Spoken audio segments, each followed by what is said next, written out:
AJ Ngannou, my thoughts. Push the weight in no flex alive is 1 in the 6. Fit the runner, boy, you nigga, no question. You will run a motherfucker high stepping. Hey, you never had a big enough weapon. Motherfucker never learned your lesson. I'm a 88 pack nigga. I'm a 88 pack nigga. I mean, day walker, drink blood, fangs out, full moon, motherfucker change like a hoe. I'm just a nigga from the hood trying to stack a little cheddar for the money. Drew Titan, Bronx on deck. Shout out to the mighty LDBC. All right, it happened. It happened. I just thought it would happen between like rounds like 5 or 6 late in the fight or whatever. But I did pick AJ to win. You know, you clown around and you joke around with things like this, and you always, sometimes in matchups like this, your mind kind of plays tricks on you because you always kind of like remember the last thing. You know, boxing fans, they are so a lot of boxing fans got short-term memory, and they remember the last thing that they've seen. And if the last thing you seen AJ do, which was against Otto Wallin, you remember that he's actually a good boxer. Now, Francis Ngannou, the last thing we saw him do was force Tyson Fury in a win. Fury a win by the skin of his teeth. And he also got dropped in that fight in the second round.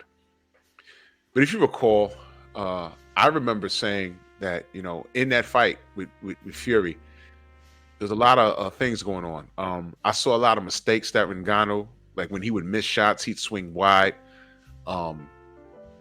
Fury has no power. He has no power. He really doesn't. He has no power. He couldn't hurt Ngannou. He also hit him with a MMA elbow, and Ngannou didn't even move. Like I said, he dropped Fury in the second round. Ngannou was never in trouble in that fight. He got outboxed in certain spots, but there was some mistakes that I saw, and I'm like, man, you know, a guy with some sharp punching and some proper power, Ngannou was in trouble.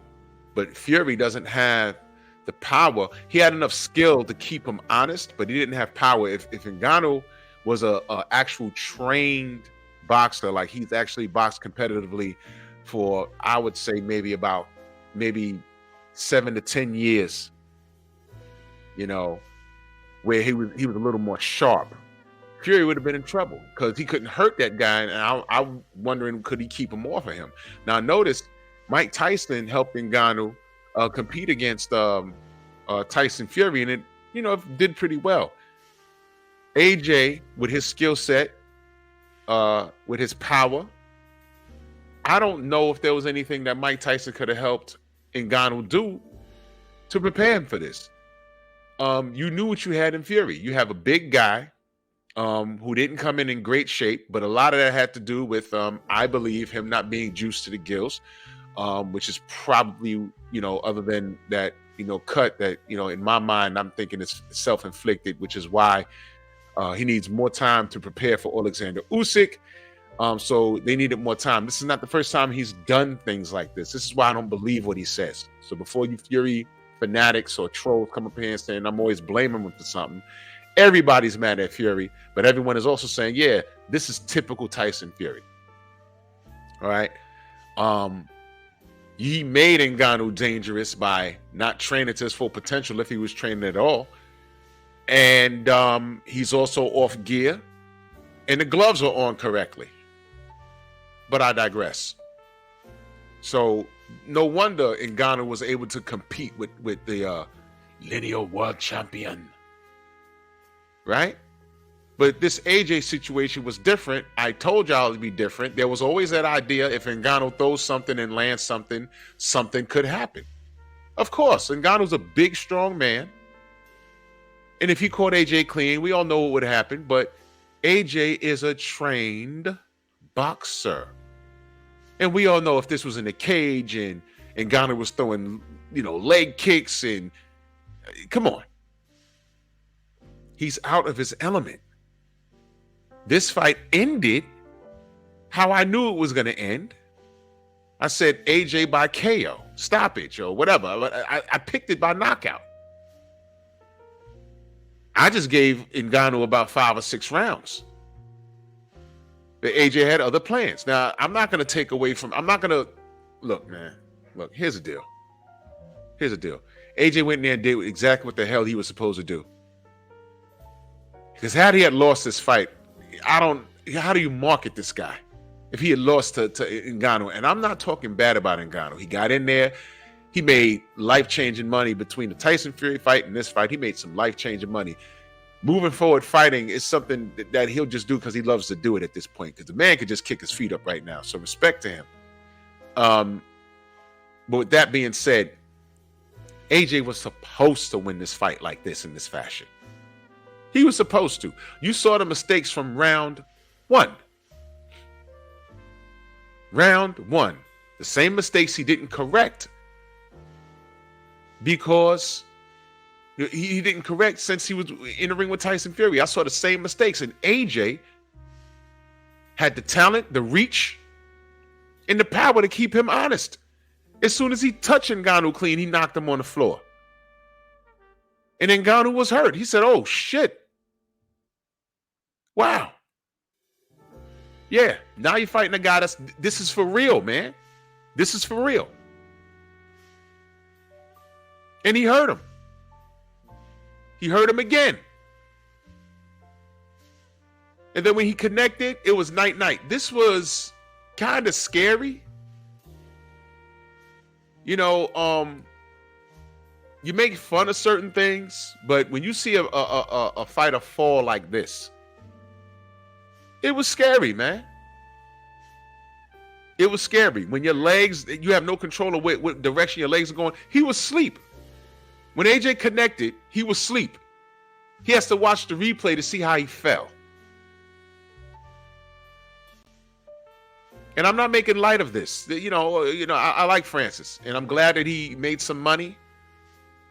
Will his chin be the same after this? I don't know. But this was scary to watch. You know, it's boxing. AJ did a great job. He did what he was supposed to do. AJ found this was. AJ has had harder sparring. We know that. We heard stories about him getting knocked out in sparring. We know that. So AJ went in there and did what the hell he had to do. Now, move this picture. That's kind of creepy to watch. He laid on the floor for a while. I don't know if he was sleeping or they just wanted to ask him questions before they got him up. So he got up. You know, he's on Instagram. He's apologizing. Francis ain't got to apologize to anybody. You did the best you could with what you had in front of you. And salute to you, man. You know, but we can all say that he's not a boxer. He's an MMA fighter. All these boxers that he's boxing, if Ngannou gets you in the cage, he's going to kick your head off.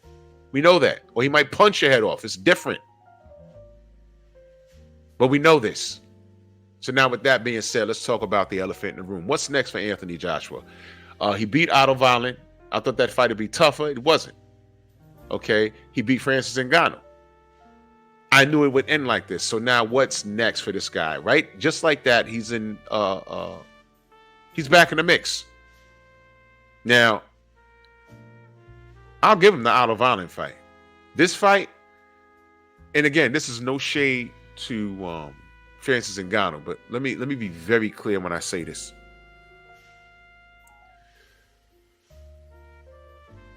He knocked out a mixed martial artist, y'all. This guy's not even ranked. This was supposed to happen. Now, does this build his confidence? I would hope so, and y'all know why. Now he's on a 2-fight win streak, stoppage and a KO. So you AJ fans, you have some newfound cojones now. Are we back to 7 years ago? I hope so, because you know what I'm going to request.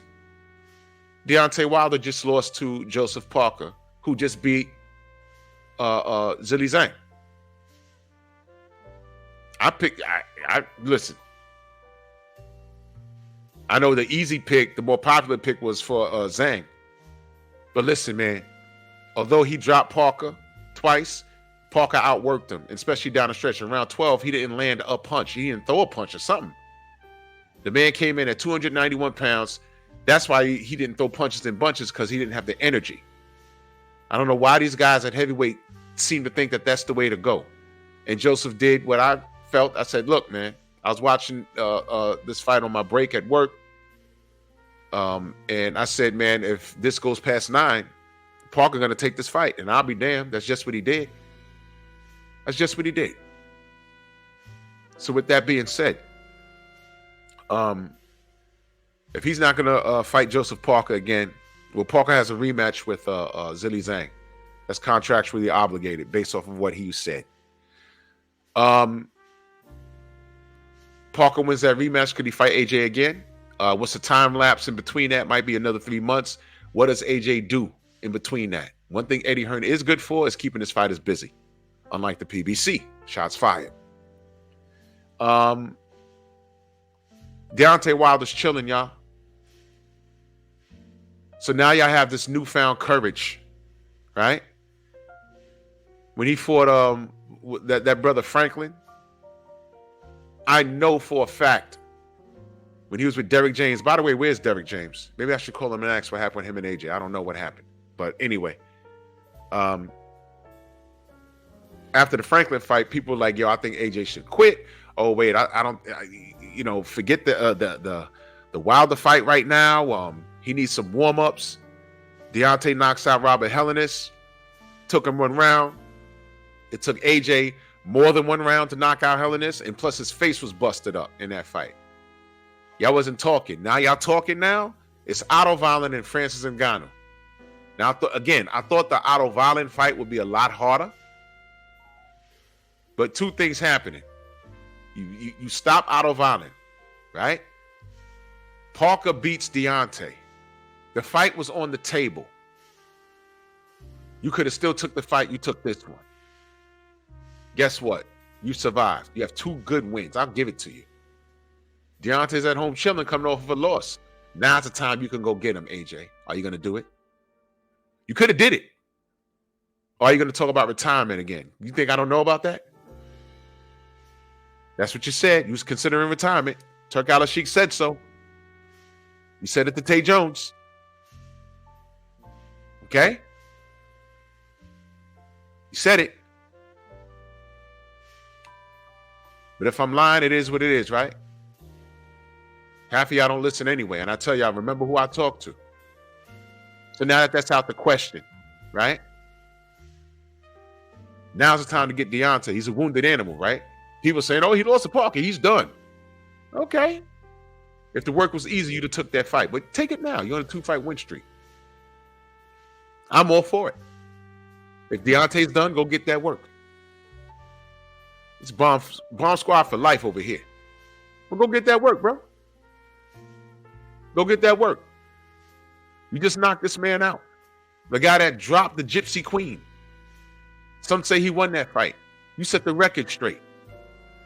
Now people saying, yo, man, I think he beat Tyson Fury. Listen, I don't think Tyson Fury is going to beat Usyk. Could be wrong, but, let's see. He got to get into the goddamn ring first, right?